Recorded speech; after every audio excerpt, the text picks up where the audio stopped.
Allez, on poursuit à présent avec Thomas Allen. Alors je le disais il y a quelques minutes, vos deux premiers opus de votre trilogie, La conspiration des anges, balance un petit peu des faits que vous dites être vrais sur beaucoup de grands dirigeants de notre planète, et un petit peu à la façon de Matrix, vous nous proposez la pilule bleue, la pilule rouge, soit on prend la bleue et puis finalement on referme le livre parce qu'il ne faut pas qu'on sache, soit on prend la rouge et on s'embarque dans la matrice. Mais alors finalement, qu'est-ce qui est vrai, qu'est-ce qui est faux, qu'est-ce qui est à prendre est-ce que c'est à prendre au pied de la lettre ? Non, sûrement pas. Non. J'ai voulu quand même sensibiliser le lecteur. C'est un ouvrage qui est résolument conspirationniste et qui le revendique, hein, donc je ne vais pas me dissimuler derrière. Mais en fait, c'est plutôt quand même une caricature. Hein. Donc, c'est-à-dire, c'est un grossissement des détails, mais enfin, les détails sont quand même là. Mais c'est un grossissement assez important des situations réelles. Donc, quand je dis qu'il y a des faits réels, je m'appuie sur des faits réels, un petit peu en les dénaturant volontairement pour rendre attrayant le récit. Sinon, très rapidement, le lecteur se lasserait, je pense, si j'étais simplement circonstanciel. Alors je balance un petit peu, Elisabeth II serait donc une extraterrestre, ainsi que Bush et Schwarzy. Alors là, on ne doute pas une seconde que c'est romancé. Mais qu'en est-il des révélations concernant toute l'économie menée par DSK, ou encore les parties fines? Parce qu'on rappelle quand même que vos deux premiers opus, qui sont en fait la première partie de la trilogie, puisqu'il y en aura 6 au total, vous les avez écrits bien avant les révélations qui ont fait scandale. Tout à fait. Leur première sortie, c'était en 2008. C'était assez confidentiel. J'avais pas d'éditeur. J'étais passé par un imprimeur. Donc effectivement, il était sorti bien avant tous ces événements. Mais je me suis davantage intéressé, puisque vous avez soulevé le cas de DSK, sur l'aspect économique. Parce que ce monsieur appartient à un club qui est très connu, le club Bilderberg, qui a été créé dans les années 50, auquel il appartient, puisqu'il est entouré de personnalités politiques, financières, et également économiques. Et ces personnes qui ne sont pas des élus démocratiques, eh bien, dirigent quand même un petit peu les cordons de la bourse mondiale et décident des politiques des pays.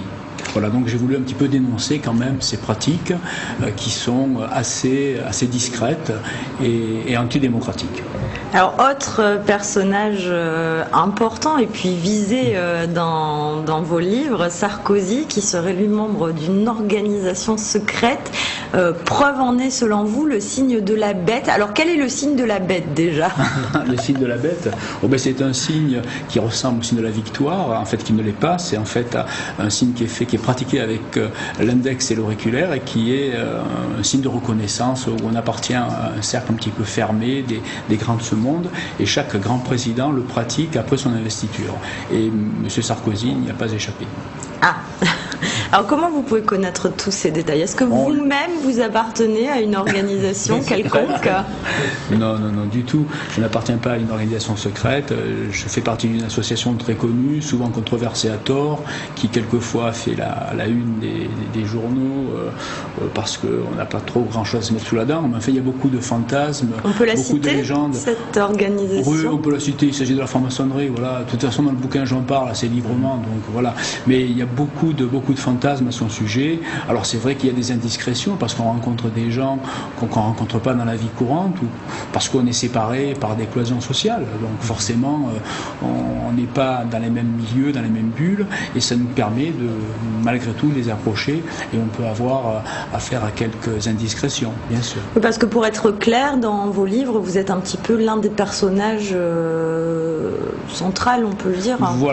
Voilà, plutôt central que principal. Ça me permet d'articuler l'action un petit peu autour de ce personnage sans qu'il soit forcément mis en avant.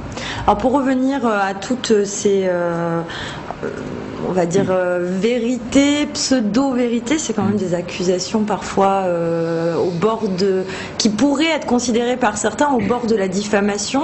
Vous avez eu des problèmes d'ailleurs à vous faire éditer au début, vous nous l'avez dit. Vous n'avez pas peur d'être attaqué pour diffamation, voire pire encore? Non, pour diffamation non, parce que d'un point de vue légal, la diffamation intervient dès lors qu'on s'attaque à la vie privée et alors que je reste dans le cadre strictement public.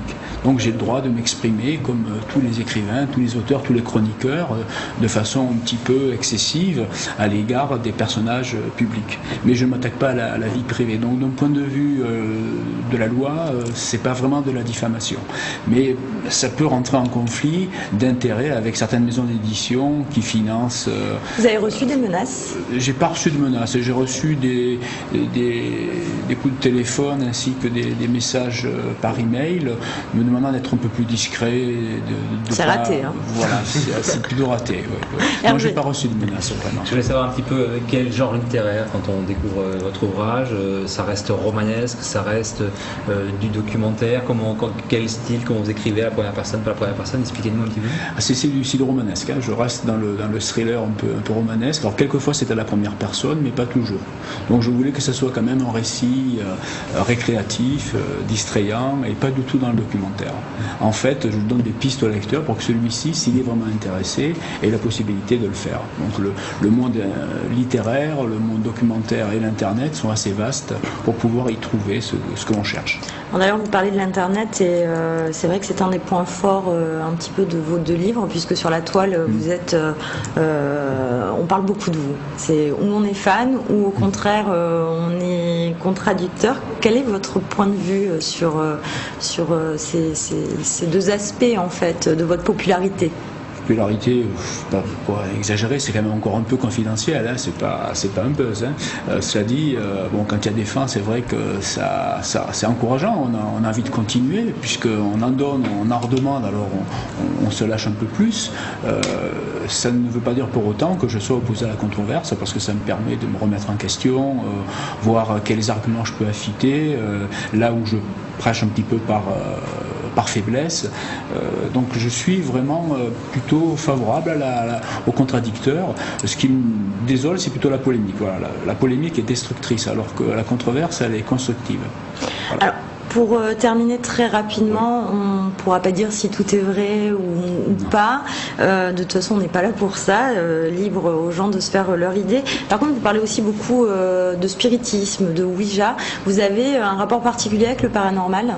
Eh bien, c'est-à-dire que ça a commencé un petit peu comme ça, cet ouvrage. Enfin, je ne veux pas tout dévoiler pour que le lecteur puisse le découvrir avec surprise, il faut pas tout dire. Stupéfaction. Voilà. Donc cette histoire a commencé justement avec un contexte spirit. En fait, c'est pas vraiment du spiritisme, ça y ressemble. C'est un peu comme le Canal Dry, ça ressemble à l'alcool, ça passe le goût, mais ça n'en est pas. Donc c'est pas vraiment du spiritisme, c'est un procédé de communication un peu particulier qui ressemble à ces techniques un petit peu médiévales. Et on a été un petit peu pris dans cet engrenage et le lecteur verra jusqu'où ça nous a conduit. Ça sera à découvrir dans vos deux livres. Une dernière question, vous me répondez vraiment en une phrase. Le tome 3, c'est pour très bientôt, un avant-goût? Début de l'été prochain. Voilà. J'y parle beaucoup du 11 septembre et du troisième secret de Fatima. Eh bien, écoutez, on découvrira tout.